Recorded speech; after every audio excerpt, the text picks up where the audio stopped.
Scenic road, যে scenic road আপনারা পড়ার থেকে কারখানা পাশ দিয়ে যে প্যাসেঞ্জারের সঙ্গে সংযোগ করেছে সিনিক রোড, সেই রাস্তাও কিন্তু আমি তৈরি করেছি। উন্নয়ন কার্যক্রম মসজিদ মাদ্রাসা থেকে শুরু করে স্কুল, কলেজ, রাস্তাঘাট যা বলেন, বিদ্যুৎ, সবকিছু কিন্তু আমি করেছি। এখানে আর কেউ কোনো উন্নয়নের কাজ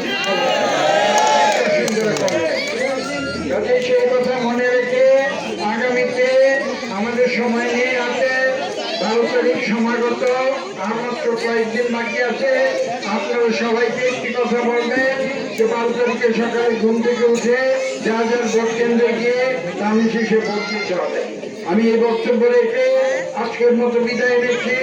ইনশাআল্লাহ অতি শীঘ্র আবার আপনাদের সঙ্গে দেখা হবে। আমি যখন জানবো যে আপনারা কে কাকে ভোট দিয়েছেন। মনে রাখবে। ধন্যবাদ।